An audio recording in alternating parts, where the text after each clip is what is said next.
internet. Today I'm going to be talking about Empire of Storms by Miss Sarah J. Maas. This is the 5th book in the Throne of Glass series, and it just came out on September 6th, and I devoured it, and I have a lot of feelings, so I'm going to talk about some of those with you today. But the first part of this review will be spoiler-free, so if you haven't read this yet, go ahead and keep watching. You're good. I will let you know before I get to the spoilery section. So, in case you've been living under a rock and don't know what the Throne of Glass series is, basically, it's this lovely series right here on the shelf.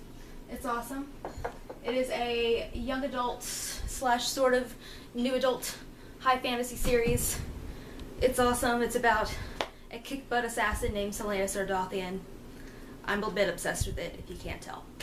So, this is the 5th book in the series, so I can't really tell you a whole lot about it. That's kind of what the overall series consists of. And I will say, I very much enjoyed this book. This book has had a lot of discussion over it, particularly on Goodreads. And I understand why people have issues with this book and the series in general. I totally understand that. I'm going to go a little bit more in depth about my thoughts on that in the spoilery section.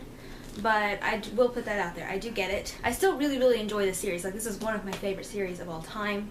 But I do recognize why people have issues with it. So this book made me feel a lot of things. I will say that I don't think this is my favorite book in the series, because a lot of the time I kind of have the habit of whatever the new book in a series is, that's my favorite. But in this case, I don't think so, because when I was reading this and when I got finished with it, I really think that Queen of Shadows is still my favorite in the series, which is the 4th book, the one that comes before this one. I really still think that's my favorite. I think Empire of Storms and Crown of Midnight, which is the 2nd book, kind of tie for second favorite. I don't really know which one of them I prefer over the other. Even though this book looks fairly small, it is actually 689 pages because it was printed on very thin paper because she wrote so much of it. And since it's a taller book, thick, taller books can be really hard to hold, so they printed it on thinner paper to make it easier.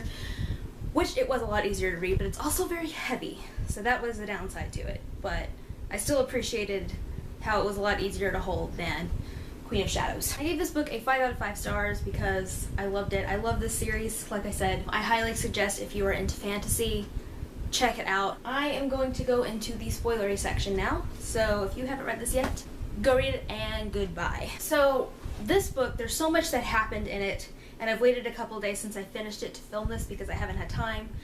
So I'm only going to talk about a few specific things from this book just because I know I'm going to leave something out that I was thinking about, so I'm very much up to having a discussion about this book in the comments below. Just put like just enter a few times and put a spoiler warning so that way people who haven't read it won't come across it and be spoiled. But I'm definitely up for discussing this because I know I'm going to forget to say something. But some of the notes that I wrote for discussion are, first off, let's talk about Lysandra. Lysandra has quickly become one of my favorite characters. Because we first meet Lysandra, well, depending on when you read The Assassin's Blade, we first meet Lysandra in The Assassin's Blade. I read it before Queen of Shadows, and I highly suggest you do read The Assassin's Blade, which is like the prequel novel before you read Queen of Shadows and Empire of Storms, because it will make so much more sense to you if you read The Assassin's Blade first. But anyway, we meet Lysandra in The Assassin's Blade, and then as far as the main series goes, we meet her for the first time in Queen of Shadows. And in The Assassin's Blade, I really didn't like her. In Queen of Shadows, she turned out to be pretty much a badass. And in Empire of Storms, she was a major badass. Particularly the scene where she became the huge, like, water monster thing and, like, just destroyed those other monsters in the water and, like, just kicked butt. And I was so worried about her. I was so afraid that she was gonna die. She just continues to add on to the badassness, and I just freaking love her now. And she is definitely one of my favorite characters. I don't really know if I have a favorite character in this series just because it changes so much. I think overall it's probably Aelin, just because of the fact that she's so freaking smart. She's probably one of the smartest characters I've ever read about, and I'm gonna get to that more in a moment. But Lysandra, man, that moment just flipped me out in the water. So more about Aelin. One of the things that's shown throughout this whole series is how smart Aelin is and how much she tries to plan ahead. And the further into the series you get and the more she starts to learn about her situation, the better she starts to plan ahead. And the great thing about Sarah J. Maas's writing is you'll think you've got her figured out and you'll think you've got her plan figured out, and then plot twist happens when you don't see it coming, and it's just so good. It's so good. The fact that she had her entire situation planned out, and this kind of goes along with the end, but I'm going to talk about the end at the end of this video. She knew what was going to happen ultimately. She didn't know how it was going to happen and how it ended up happening at the end. I don't think she saw that specifically coming, but she knew that she probably wasn't going to make it. And so she had all of these things planned where she talked to Lysandra about if something happened to her to shapeshift into her and pretend to be her so people would keep fighting. The fact that she secretly married Rowan so that way Terrasen would have a king. And I will say, before this book, I didn't really ship her with anyone. I didn't really like any of the options, but after reading this book, I definitely ship Aelin and Rowan hardcore. Another thing I want to talk about is some of the LGBTQ elements we get in this book.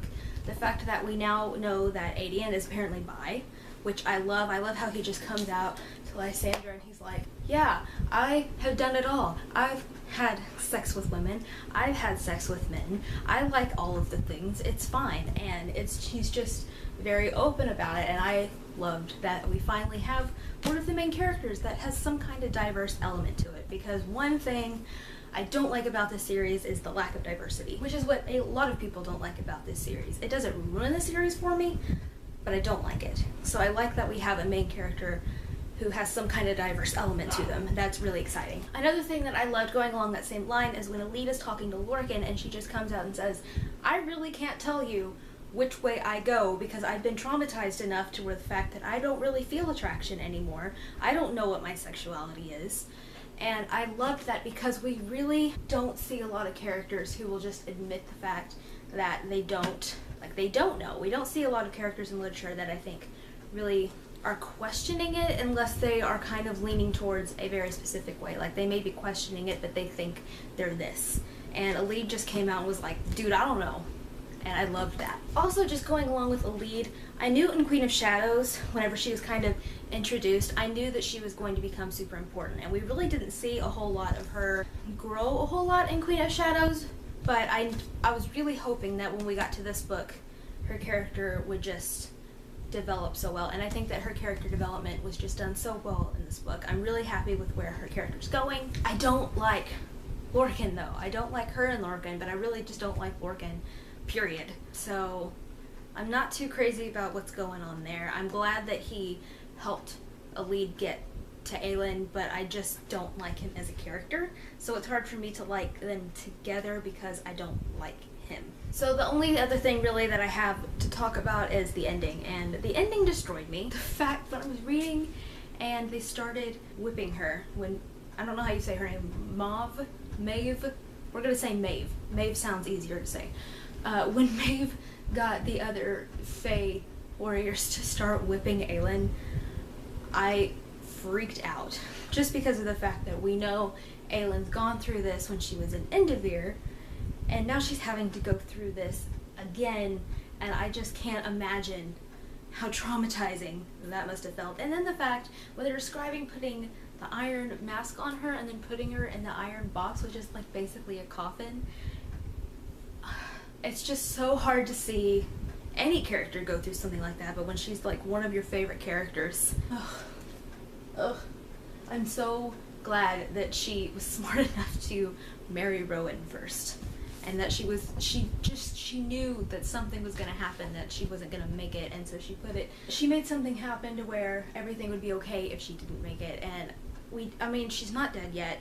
There's still hope, but her situation is just so, I don't even know, it's so not good. It's not good.